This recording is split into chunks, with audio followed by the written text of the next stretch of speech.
क्या आपको पता है कि पेंगुइन खारे पानी पी सकते हैं? ये फैसिनेटिंग क्रीचर्स, जिन्हें अक्सर कॉमिकल फिगर्स के रूप में देखा जाता है, एवोल्यूशन के चमत्कार हैं। ये धरती के कुछ सबसे कठोर वातावरण में भी थ्राइव करते हैं।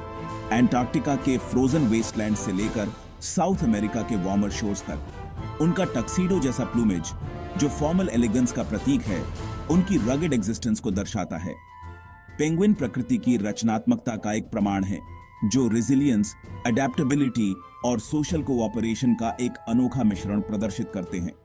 उनकी दुनिया आइसी लैंडस्केप्स, क्रैशिंग वेव्स और कॉल्स की काकोफनी का एक सेंसरी फीस्ट है। छोटे से लिटिल ब्लू पेंगुइन से, जो मुश्किल से एक कबूतर से बड़ा होता है, लेकर मैजेस्टिक एम्परर पेंगुइन तक, जो 1 मीटर से भी ज्यादा लंबा होता है, हर प्रजाति के पास बताने के लिए एक अनोखी कहानी होती है। ये कहानियां ऑड्स के खिलाफ सर्वाइवल की हैं, फ्रीजिंग टेम्परेचर्स को सहने और ट्रेचरस समुद्रों को नेविगेट करने की है। ये पेरेंटल डेडिकेशन के किस्से हैं, जहां माता पिता अंडे सेने और अपने बच्चों को पालने की जिम्मेदारी साझा करते हैं। एम्परर पेंगुइन की कहानी शायद सबसे ज्यादा ऑ इंस्पायरिंग है। धरती की सबसे ठंडी जगह एंटार्क्टिका की कल्पना कीजिए, जो हमेशा के लिए अंधेरे में डूबा हुआ है।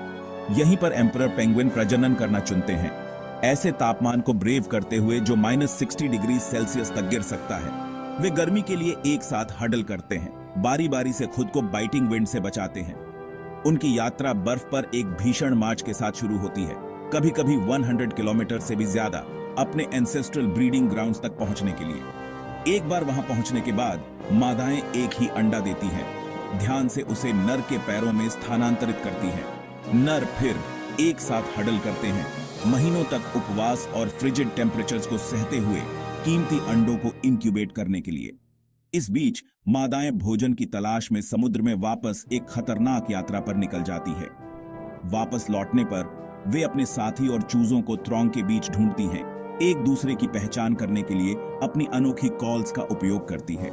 फिर माता पिता अपने चूजे को तब तक खिलाने और देखभाल करने की जिम्मेदारी साझा करते हैं, जब तक कि वह खुद का ख्याल रखने के लिए पर्याप्त बड़ा नहीं हो जाता।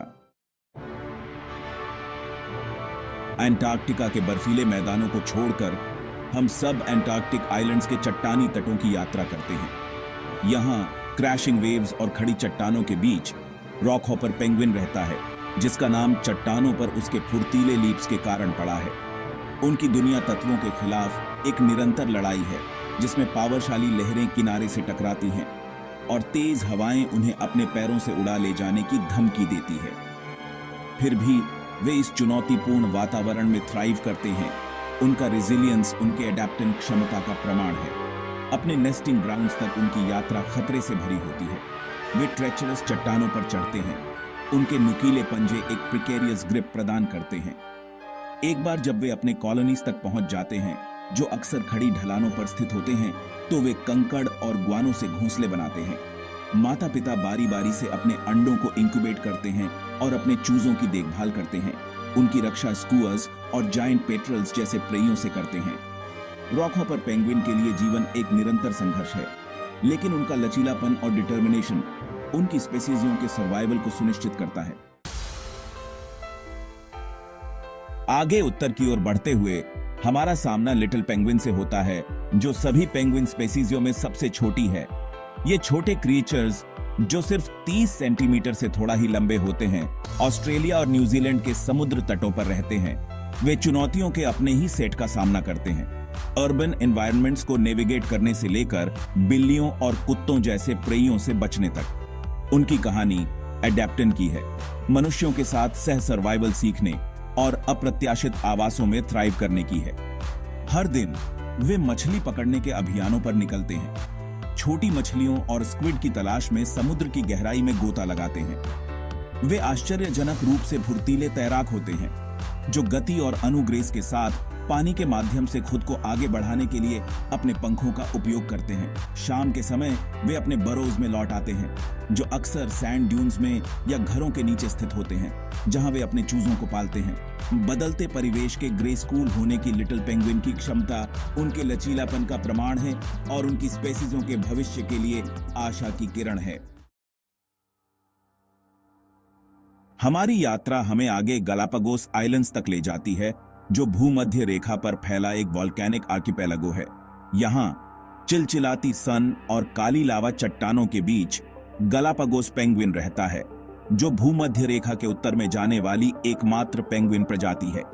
इस उष्णकटिबंधीय स्वर्ग में उनकी उपस्थिति अडेप्टन की शक्ति का प्रमाण है, जो उनके एंटार्क्टिक कजिन से बहुत अलग वातावरण में थ्राइव करने की उनकी क्षमता को प्रदर्शित करता है।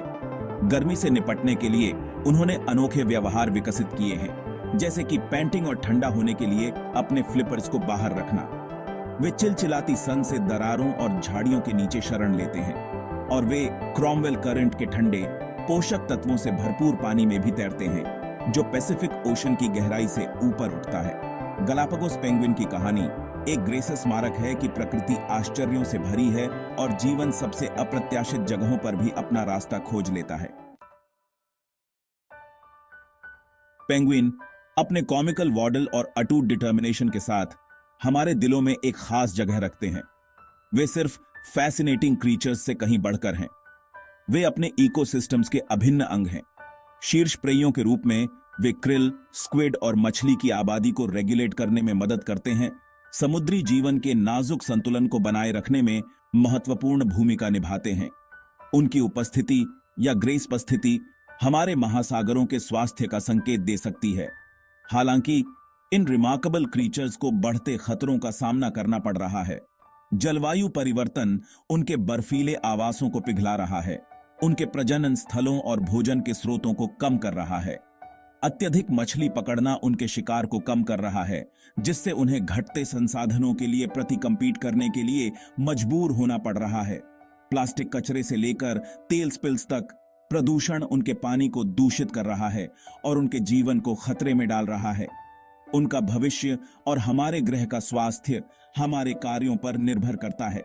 जलवायु परिवर्तन को कम करने, प्रदूषण को कम करने और उनके आवासों की रक्षा के लिए हमें अभी कार्य करना चाहिए। आइए हम उनके भविष्य के संरक्षक बने, यह सुनिश्चित करते हुए कि ये टक्सीडोड अजूबे आने वाली पीढ़ियों तक हमारे ग्रह की शोभा बढ़ाते रहें।